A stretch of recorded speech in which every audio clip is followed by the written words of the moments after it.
Imagine being down 2-0 to the five-time world champions. Oh, man. Right. The crowd is totally against you. The momentum is completely dead. And conventional wisdom says you just fold. You pack up and go home. Exactly. But instead, you orchestrate this ferocious comeback, scoring 3 unanswered goals to completely shock the globe. And here's the crazy part. Japan has already done it to Brazil once. Yeah, they have. And today, they're going to try to do it when a World Cup is actually on the line. Brazil versus Japan live. Round of 32 thriller. FIFA World Cup 2026 highlights. It's going to be absolute fireworks. It really is. Welcome, everybody, to a very special, extremely high-voltage deep dive right here on the HAUP Sports YouTube channel. We are unpacking an absolutely massive knockout stage clash going down in Houston, Texas today. Huge stakes. Massive. We're talking a tactical chess match, brutal injury drama, massive X factors, and legacy-defining stakes. Can't wait. So look, do yourself a favor right now. Smash that like button, comment your score predictions down below, and definitely subscribe to HAUP Sports for your daily premium U.S. sports updates. The group stages are officially in the rearview mirror, man. Finally. Yeah, we are in the knockout phase now, which means, the margin for error has shrunk to absolutely zero. Zero. Let's set the stage here, because the storylines converging in Houston are just off the charts. On one side, we have the historic 5-time champions, Brazil. The kings of the sport. Right, and they're managed by the absolute legend Carlo Ancelotti, boasting a roster that honestly looks like a video game ultimate team. It's ridiculous. But on the other side, we have the fearless Samurai Blue, Japan, managed by Hajime Moriyasu. And I mean, this is a squad that has made an absolute living dismantling traditional powerhouses on the biggest stages. What's fascinating here is that if you, only glance at the final group standings, everything looks entirely predictable. Sure, on paper. Right. Brazil won Group C, and Japan finished second in Group F. But the actual underlying momentum of these two squads, it tells a totally different, highly volatile story. Okay, let's unpack this, because that momentum shift is the entire foundation of this matchup. You look at Brazil's pedigree, and it is unmatched. But let's be brutally honest about their group stage. It wasn't perfect. It really wasn't. They topped it, yes. They secured a pair of 3-0 wins over Haiti and Scotland. Which you expect. Exactly. Yeah. But look at that opening 1-1 draw against Morocco. Brazil looked disjointed. They looked frustrated out there. Very much so. Ancelotti actually had to hold a press conference and publicly apologize for the team's performance. Look, the manager of Brazil does not apologize after Game 1 unless the internal alarm bells are deafening. Yeah, that apology was incredibly telling because it highlighted a structural vulnerability. Morocco didn't just get lucky in that 1-1 draw. No, they had a plan. Exactly. They deliberately clogged the central midfield. They challenged Brazil's 34-year-old defensive midfielder, Casemiro, to cover massive amounts of ground in transition. And at 34, that's a tough ask. Right. And Brazil really struggled to dictate the tempo. Now, contrast that vulnerability with Japan's journey through Group F. Totally different path. They didn't coast at all. They fought tooth and nail in a very difficult group. They rallied back from a deficit to pull off a 2-2 draw with the Netherlands, finding 2 equalizers. That game was insane. It was. Then they systematically dismantled Tunisia 4-0 and finished with a really gritty 1-1 draw against Sweden. I mean, they are completely battle-tested. And that resilience is exactly why the history between these two nations is suddenly the biggest talking point of the week. Oh, absolutely. Let's look at that October 2025 friendly in Tokyo. Brazil goes up 2-0 by halftime. Now, most teams, they just pack it in, try not to get embarrassed, and go home. Yeah, you just try to survive the 90 minutes. But instead, Japan flips a switch. Junya Ito delivers 2 brilliant assists, Ayase Ida bags the winner, and Japan walks away with a 3-2 victory. A stunning result. The Evening Standard is literally looking at that result and predicting a 3-1 upset victory for Japan today in Houston. A 3-1 upset against Brazil. It's a bold call. I mean, are we looking at a boxing analogy here? Is Brazil's midfield simply too slow, like an aging heavyweight champ, to handle a highly tuned, relentless Japanese press? Well, I mean, that 2025 friendly is a vital piece of the psychological puzzle, but we have to apply some critical context here. Fair enough. Friendly matches and tournament knockout matches are 2 entirely different sports. In a friendly in Tokyo, the stakes are developmental. Right. But in a round of 32 knockout match in Houston, under the scorching Texas sun with the entire globe watching, The pressure is suffocating. The heat alone is going to be a factor. Exactly. Japan's energy and pace are legitimate threats, certainly. But Brazil's talent floor is historically almost unfathomably high. So you're not buying the upset. Look, if we look further back to their only World Cup meeting in 2006, Japan stunned the reigning champions with an opening goal from Keiji Tamada. It felt like a monumental upset was brewing right then and there. But the upset didn't happen. It didn't. That early goal simply woke a sleeping giant. Yeah, Ronaldo happened. Right. Ronaldo equalized right before halftime to tie Gerd Muller's all-time scoring record, and Brazil just hit the gas in the second half to win 4-1. Totally took over. Japan proved they can deliver a shock to the system early, but Brazil possesses the kind of world-class quality that can just overwhelm a team over 90 minutes. And that 2006 history lesson is the perfect setup for what we are seeing today. That reliance on individual world-class quality brings us directly to the superstars who are going to decide this match. Yep, the big names. Because Brazil's attacking firepower right now is just terrifying. It really is an embarrassment of riches, even factoring in the injuries they are currently managing on the wings. Let's talk about the main man right now, Vinicius Jr. Oh, he's on another level. He has been nothing short of electric. We are talking 4 goals across all 3 group games. He is literally hunting Lionel Messi in the Golden Boot race right now, having scored in every single match. Unstoppable form. Now, Brazil did lose Rafinha to a hamstring injury, and he's working hard to get back for the last 16 if they advance, and Bournemouth's Ryan has stepped in and looked very sharp on that right side. Ryan has been solid, yeah. But Vini Jr. on the left wing is carrying the absolute soul of this Brazilian offense right now.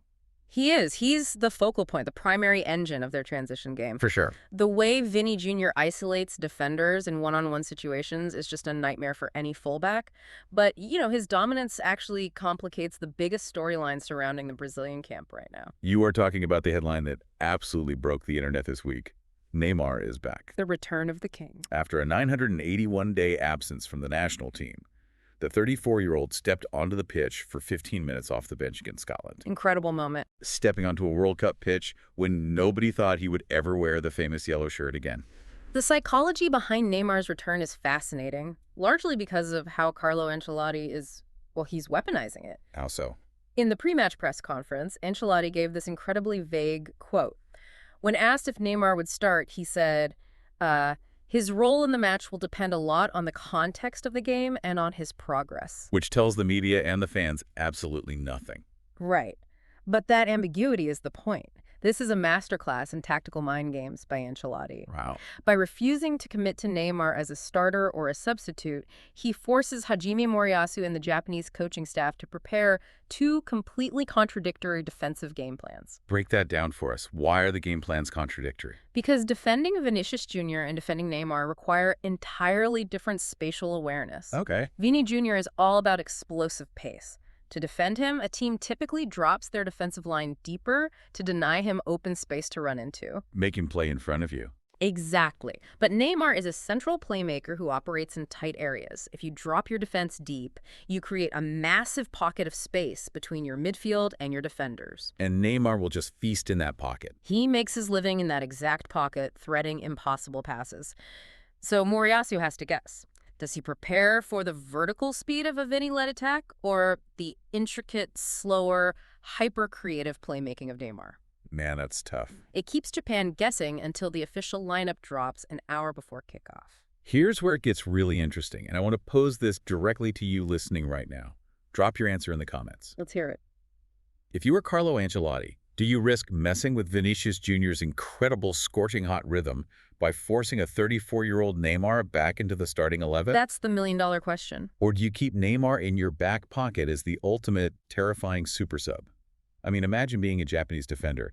Your legs are burning in the 70th minute in the Houston humidity, and you look over at the sideline and see Neymar Jr. taking off his warm-up jacket.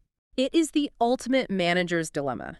Ancelotti doesn't want to disrupt the chemistry that produced consecutive 3-0 wins. Right. If it ain't broke, don't fix it. But leaving a generational talent on the bench in a knockout game requires immense conviction. That structural dilemma for Brazil is fascinating. But that reliance on structure is exactly why this next point is so critical. Yes. Let's look at the other side. While Brazil is dealing with a dilemma of having too much talent, The Samurai Blue are dealing with absolute brutal injury luck. I mean, the contrast in available resources here is wild. It is a severe test of Japan's depth. Severe is an understatement. They are entering a knockout match against Brazil, missing their captain, Liverpool's Wataru Endo, who actually retired from international duty before the tournament even began. A huge loss before a ball was even kicked. That was their midfield general, the player who usually dictates their entire defensive shape. And the hits just kept coming during the group stage. Brighton's Kaoru Mitoma, arguably their most dangerous wide threat, out injured. And Real Sociedad's Takefusa Kubo, who has been an absolute driving force for their creativity, is a major doubt with a knee injury. He completely missed training this week. Yeah, that's not looking good for him. That is the core of their creative and destructive engine room, just wiped off the tactical board. On paper, losing your captain and your top two creative outlets is devastating.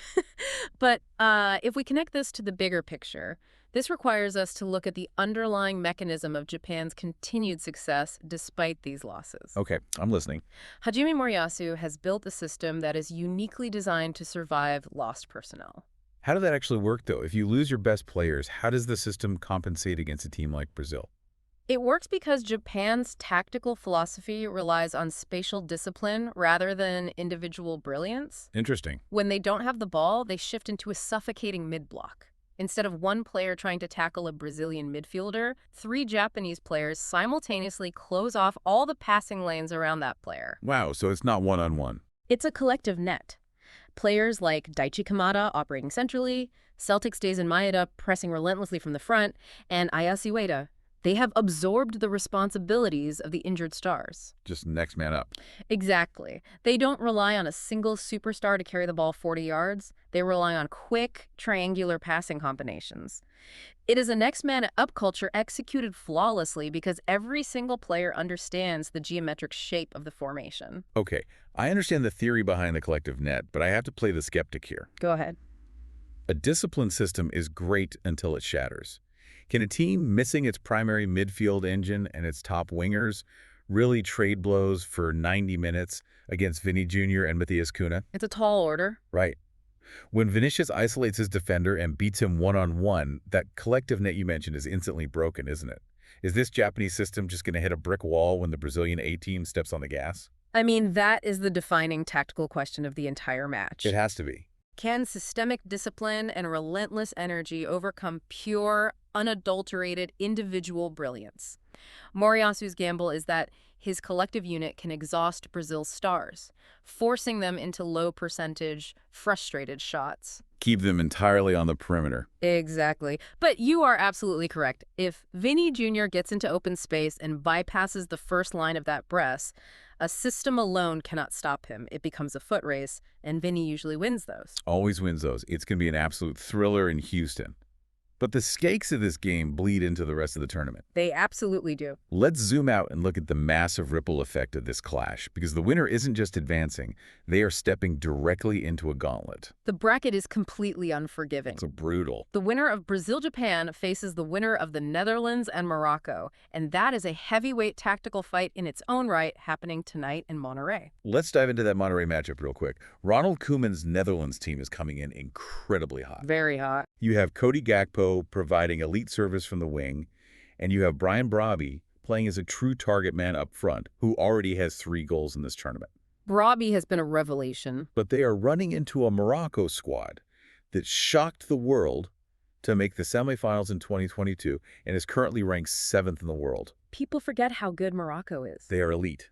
They are led by Ismail Saibari, who found the back of the net in every single group game, and Brahim Diaz pulling the strings in the midfield with 2 assists. That matchup is incredibly evenly balanced. The Netherlands are unbeaten in their last 15 World Cup matches, excluding penalty shootouts. That's an insane stat. Meanwhile, Morocco is unbeaten in 31 matches overall. Both of these squads possess the tactical maturity to reach the final. Whoever survives the heat in Houston between Brazil and Japan gets absolutely no time to breathe in the next round. The pressure is relentless. Yeah. Speaking of pressure, we have to talk about the other Monday game that has massive implications. Germany versus Paraguay. Germany is heavily favored, trying to get back to their dominant glory days. Julian Nagelsmann has them playing this incredibly smooth, possession-based attacking style, driven by the youth movement of Jamal Musiala and Florian Wirtz. Beautiful to watch. To Paraguay. Paraguay is playing grimy, muddy, brilliantly stubborn defensive football. Very different style.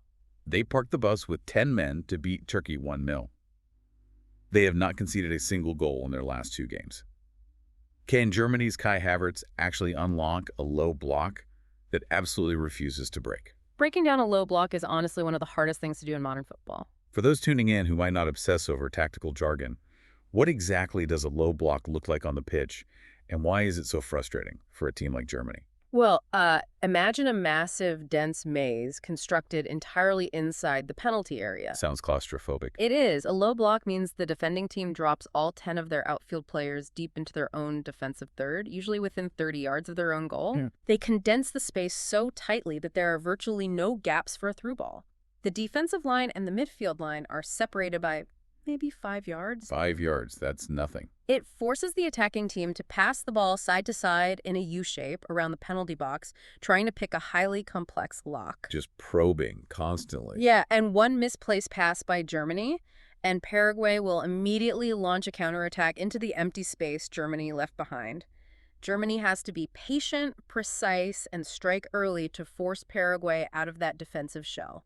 The patience required is agonizing. And if you want to talk about the agony of waiting for breakthrough, look at the first knockout game that just wrapped up. Oh my goodness, yes. Co-host Canada advanced to the last 16 with the most dramatic, heart-stopping 92nd minute stoppage time winner. It was a monumental moment for the Canadian program, Historic. largely because of how they achieved it against a similarly stubborn defensive setup. Absolute chaotic scenes in Los Angeles. Steve Eustachio chests the ball down inside the box and slams it home to beat South Africa 1-0. What a finish. And Alphonso Davies finally made his tournament debut in the 75th minute after battling that hamstring injury. When he subbed on, the crowd erupted. They needed him. Canada survived a really tough South African defensive block, and they move on to face either the Netherlands or Morocco. This raises an important question, though.